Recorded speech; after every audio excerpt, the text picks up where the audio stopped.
అందరికీ నమస్కారం. అల్లూరు జిల్లా ఏజెన్సీ ప్రాంతంలో కూడా నేడు మనం చూస్తున్నాం. మోంతా తుఫాన్ ఎఫెక్ట్ అయితే మాత్రం చాలా తీవ్రతంగా ఉంది. మరి ఎక్కడికెక్కడ కూడా జిల్లా కలెక్టర్ అయితేనేమి, జిల్లా ఎస్పీ సూపరింటెండెంట్ ఆఫ్ పోలీస్ అయితేనేమి, డిఎస్పీ అయితేనేమి, మొత్తం అధికార యంత్రాంగం కూడా పీఓతో సైతం అందరూ కూడా అలర్ట్ అయి ఉన్నారు. ప్రతి ఏరియాలను కూడా యాక్షన్ టీమ్ ప్లాన్ చేసినట్టు ప్రతి దిక్కులో కూడా సంబంధిత అధికారులతో మమేకమై ఎప్పటికప్పుడు ఏజెన్సీ ప్రాంతంలో ఎక్కడ ఏమీ జరగకుండా ఎటువంటి విపత్తులు వాటిల్లకుంటానికి కూడా మరి పటిష్టమైన చర్యలు అయితే చేపట్టారు. అలాగే ముఖ్యంగా మన ఏజెన్సీ ప్రాంతంలో ఇప్పటికే ప్రజలకైతే మాత్రం అధికారులు తెలియజేస్తుంది ఒకటే, ఎక్కడైనా సరే మన ఏజెన్సీ ప్రాంతంలో ముఖ్యంగా వాగులు, కొండలు అయ్యి కూడా వాగులు ఎక్కడైనా సరే పొంగే దగ్గరికి మాత్రం దరిదాపులకు ఎవరు కూడా వెళ్ళవద్దు, ప్రమాదకర చోట్లకు వెళ్ళొద్దు అంటున్నారు. అలాగే వ్యవసాయం చేసుకునే వాళ్ళు, అంటే ఇక్కడ ఏజెన్సీ ప్రాంతంలో పోడు భూములు ఎక్కువగా వ్యవసాయం చేస్తుంటారు, దయచేసి అడవి ప్రాంతానికి అయితే వెళ్ళొద్దు. ఇప్పుడు ఈ మోంతా తుఫాన్ ఎఫెక్ట్ వల్ల పిడుగులు పడే అవకాశం ఉంది కనుక దయచేసి మాత్రం మీరు అడవి ప్రాంతంలోకి వెళ్ళొద్దు అని చెప్పని ఇప్పటికే ఆదేశాలు జారీ చేశారు. అలాగే కొండ చర్యలు, ఎందుకంటే మన ఘాట్ రోడ్లో మనం చూస్తుంటాము చెట్లు కొండ చర్యలు కూడా పడిపోవడమే మనం చూస్తుంటాం కనుక ఒకవేళ ఏదైనా అవసరం ఉంటేనే మాత్రమే దయచేసి మీరు ప్రయాణాలు చేయండి, లేని ఎడల ఇళ్ళకే పరిమితం ఇవ్వండి అని చెప్పని కూడా ఆదేశాలు జారీ చేశారు.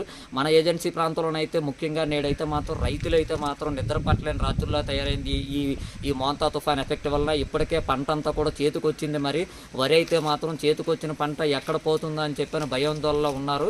ఒకవేళ కానీ ఈ తీవ్రత ఏజెన్సీ ప్రాంతంలో కూడా భారీ ఎత్తులో కానీ వర్షాలు కురిస్తే మాత్రం వ్యవసాయ రైతులు అయితే మాత్రం ఇంకా పూర్తి స్థాయిలో అయితే మాత్రం వాళ్ళందరూ కూడా నష్టపోవడం అనేది అయితే మాత్రం ఖాయము. మరి ఈ మోంతా తుఫాన్ ఎఫెక్ట్ మరి మైదాన ప్రాంతానికి ఉంటుందా, ఏజెన్సీ ప్రాంతంలో కూడా అలజడి సృష్టిస్తుంది అనేది కూడా తెలియదు. ఎందుకంటే అధికారులు యావత్ రాష్ట్రం అంతా కూడా ఈ మోంతా తుఫానుపై నేడు ఏంటంటే ప్రత్యేక చర్యలు ఎక్కడికక్కడ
Kita mau ke mana?